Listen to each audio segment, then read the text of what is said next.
this is not, as Saddam Hussein would have it, the United States against Iraq. It is Iraq against the world. And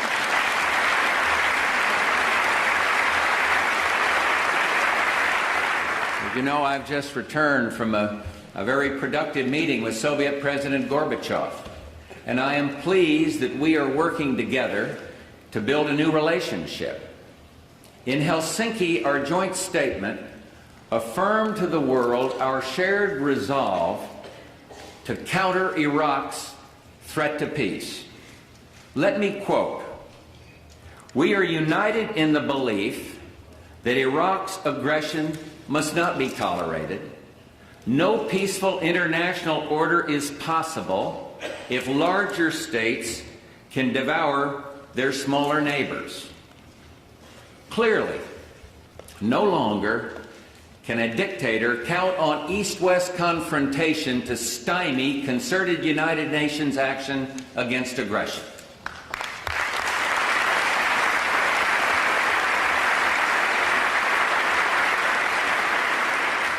A new partnership of nations has begun, and we stand today at a unique and extraordinary moment. The crisis in the Persian Gulf, as grave as it is, also offers a rare opportunity to move toward an historic period of cooperation. Out of these troubled times, our fifth objective, a new world order, can emerge, a new era, freer from the threat of terror, stronger in the pursuit of justice, and more secure in the quest for peace. An era in which the nations of the world, East and West, North and South, can prosper and live in harmony. 100 generations have searched for this elusive path to peace, while 1,000 wars raged across the span of human endeavor. And today that new world is struggling to be born. A world quite different from the one we've known. A world where the rule of law supplants the rule of the jungle. A world in which nations recognize the shared responsibility for freedom and justice. A world where the strong respect the rights of the weak. This is the vision that I shared with President Gorbachev in Helsinki. He and other leaders from Europe, the Gulf, and around the world understand that how we manage this crisis today could shape the future for generations to come. The test we face is great, and so are the stakes.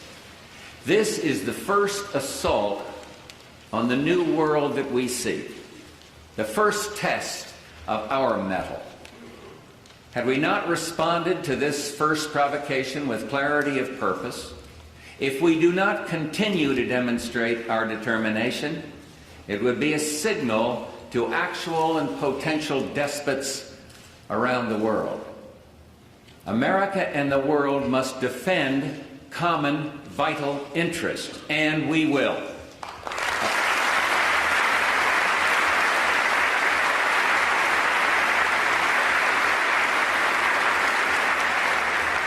America and the world must support the rule of law, and we will.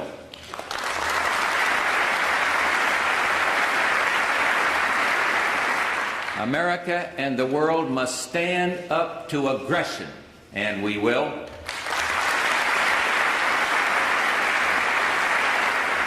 And one thing more, in the pursuit of these goals, America will not be intimidated.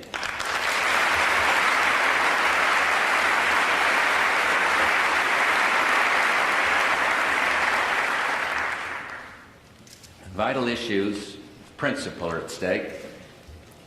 Saddam Hussein is literally trying to wipe a country off the face of the earth. We do not exaggerate, nor do we exaggerate when we say Saddam Hussein will fail. Vital economic interests are at risk as well. Iraq itself controls some 10% of the world's proven oil reserves. Iraq plus Kuwait controls twice that. And Iraq, permitted to swallow Kuwait, would have the economic and military power, as well as the arrogance, to intimidate and coerce its neighbors, neighbors who control the lion's share of the world's remaining oil reserves. We cannot permit a resource so vital to be dominated by one so ruthless, and we won't. I have been pleased with recent progress, although it's not always seemed so smooth. But now it's time to produce, and I hope we can work out a responsible plan.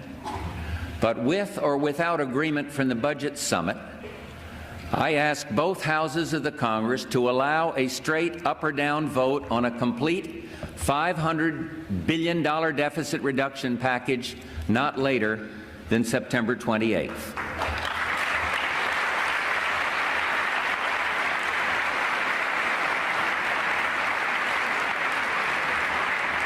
And if the Congress cannot get me a budget, then Americans will have to face a tough, mandated sequester. I'm hopeful, in fact, I'm confident, that the Congress will do what it should, and I can assure you that we, in the executive branch, will do our part. In the final analysis, our ability to meet our responsibilities abroad depends upon political will and consensus at home. It's never easy in democracies, where we govern only with the consent of the governed. And although free people in a free society are bound to have their differences, Americans traditionally come together in times of adversity and challenge. Once again, Americans have stepped forward to share a tearful goodbye with their families before leaving for a strange and distant shore. At this very moment, they serve together with Arabs, Europeans, Asians, and Africans in defense of principle and the dream of a new world order. And that's why they sweat and toil in the sand and the heat and the sun. And if they can come together under such adversity, if old adversaries like the Soviet Union and the United States can work in common cause, then surely we, who were so fortunate to be in this great chamber, Democrats, Republicans, liberals, conservatives, can come together to fulfill our responsibilities here. Thank you. Good night.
And today that new world is struggling to be born.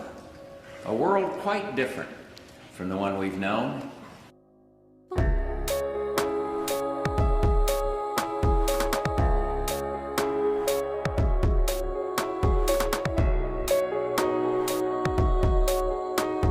A world where the rule of law supplants the rule of the jungle.